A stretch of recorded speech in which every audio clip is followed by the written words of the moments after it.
A la orden par desorden. From chaos comes order. Guys, we're going to talk about different boxing styles today. We're going to talk about the peekaboo style. We're going to talk about the long-range classic boxing style. We're going to talk about other styles like the James Toney shoulder roll style.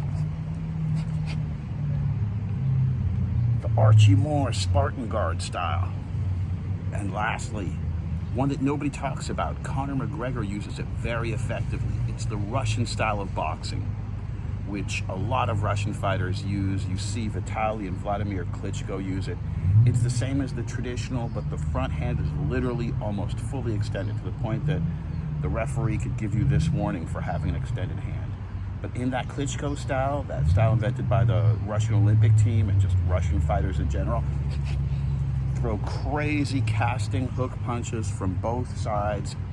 And of course, off of that long guard, you can just hook and throw crazy crosses off it and just probe with the jab a lot differently than you could in any other style. Like your rear weapon is out there.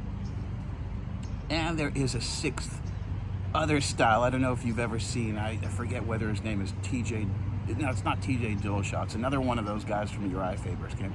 He literally fights like Freddie Roach taught us this little trick of like you can post the right hand forward like this. Believe it or not, a lot of people do this Russian guard, which is in many ways, you're kind of like, you're almost dirty boxing because you're not allowed to have an extended hand. If you look at the referee rule book, I mean, of course you can in MMA, but you can't in boxing. The referee will literally give you a warning, shake his finger, give you a warning, stop the action and tell you your arm is extended. That's how effective it is. It's a foul. So definitely study that Russian style, especially if you're just doing traditional boxing. If you're not doing the peekaboo, if you're not doing the Archie Moore style or, one of these TJ Dillashaw or, Dominic Cruz style where you almost got the right shoulder forward and you're using that to set up all sorts of power punches. And definitely the most intelligent and most effective of them all, and the one that takes the least damage and the most underrated one is, of course, nope, it's not peekaboo, it's the Philly shell. And it's not really the Philly shell, it's the shoulder roll slip. And James Toney did it better than anyone. And he literally, if you slow down his video, picks off every jab, blocks every left hook, and just steps out of the way of right hands or lets them hit this part of the shoulder, and he will literally bend down like it's crazy. It's another warning in boxing, another foul. You're not allowed to go past that 90-degree level, but James Toney would literally bend here and then throw shots from there. And I've sparred and done that, but after seeing Kamaru Usman get starched, dead shot, kill man, you see that? Dead shot. They taught me nothing, blood clot, now I'm king of the world. That was a beautiful speech from the guy who KO'd him. Great fight, but you saw in that fight, like, you really don't want to give up your height. It's not just kickboxing or MMA, and boxing too. Somebody can see you really give up your height like that and just set you up for an uppercut and time you so easily. So that notwithstanding, nobody talks about the Philly shell. It's not about the Philly shell, and it's not even about the shoulder roll. It's about the shoulder protection. It's about being able to throw left hooks off that shoulder bump. Of course, being able to throw rear uppercuts. Of course, being able to come in with a strong overhand shot. That's what it's all about. Bang! Or like Floyd Mayweather adapted it, using it to set up the body jab and just this snake-like right hook, which is just pure technique, no power, just pure force. No muscular force, just pure internal mechanics and power. And Floyd Mayweather knows that nobody can steal his secrets because it's all from practice. So he'll have no issues telling you about the sophisticated technique and how he's snapping that rear shoulder back like a snake. It's not muscular force. It's all hips. It's all feet. It's all butt, core, back, legs, neck, feet, everything moving in unison.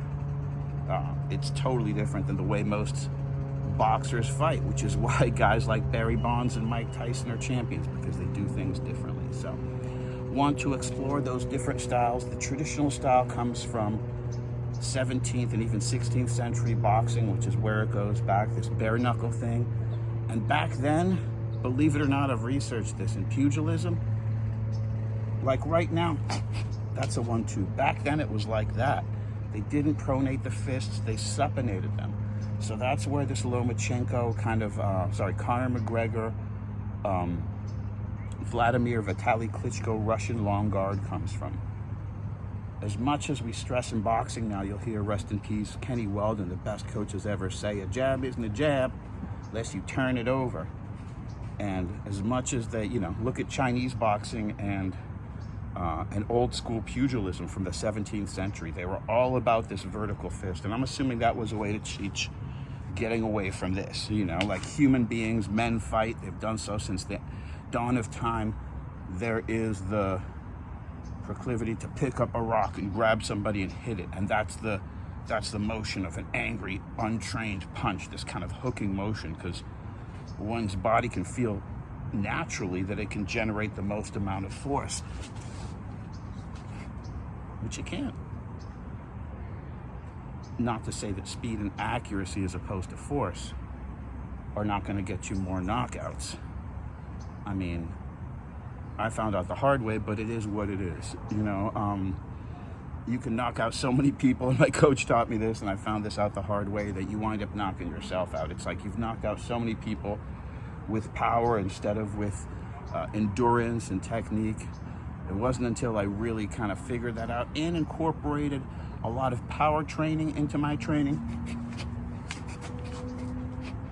and a lot of internal martial arts training, to where the last few knockouts I got, I had trained that liver shot so well with the power that I could literally do it like a Tai Chi guy, just with dead weight.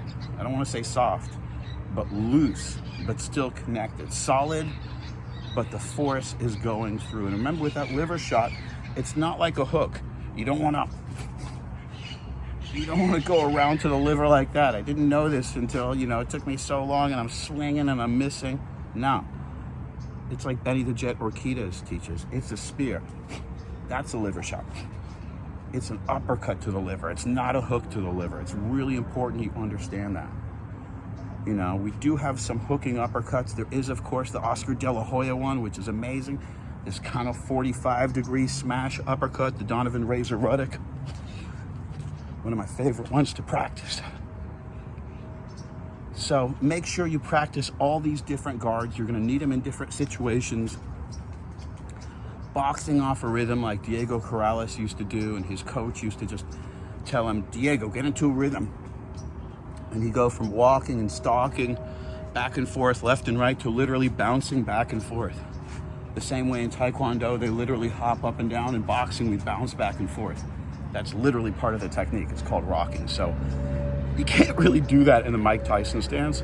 And the classical boxing technique is built for pulling. That pull counter. And just range fighting and distance and endurance in general. It's an outthinking style, as is the shoulder roll James Toney style. Making somebody miss and coming back with like an Anderson Silva vertical fist instead of the horizontal fist. Just like using intelligence and nature and natural strength and mechanics and geometry and body positioning as opposed to brute force. Then we move on from all these things, from the traditional, the long Russian guard, the Philly shell,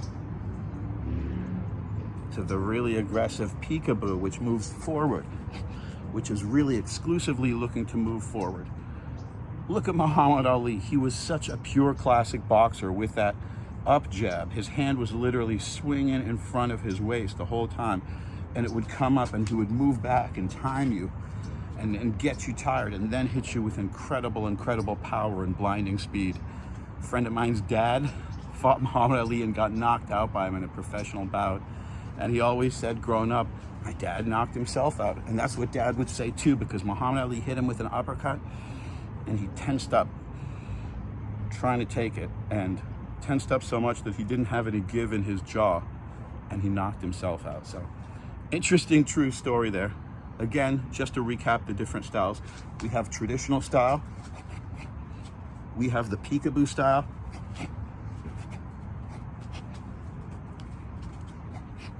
we have the Conor McGregor or the long Russian guard style, We have the Archie Moore, gladiator style.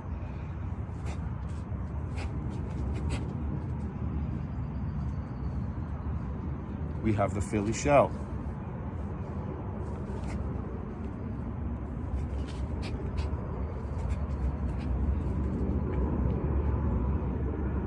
We have the pugilism back fist guard from the 17th century.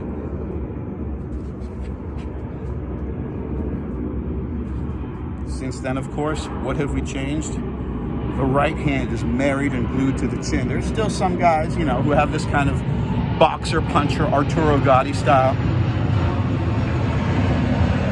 But this never deviates. There isn't a professional fighter who fights like this anymore like they did centuries ago. Like the battling and the, you know, the brawling, all these different families, battling gym, brawling, whatever. They abandoned this. After a while, they figured out through watching the Americans at military bases and Chinese boxing and Filipinos and so forth that like you really needed this guard here. And you see, a pro fighter buddy of mine taught me this. In boxing, we always want to have the hands married to the chin, moving up occasionally to the temples. They're the same fixed unit. The body moves as one unit. But occasionally we deviate from that and hide behind the hands and move the hand behind the hands and use that as a guard. Blocking a straight shot, really blocking hard here. It doesn't look like it, but there's full leverage behind this. My rear heel is up. Same thing with the left hand. Hard block, coming back with a shot.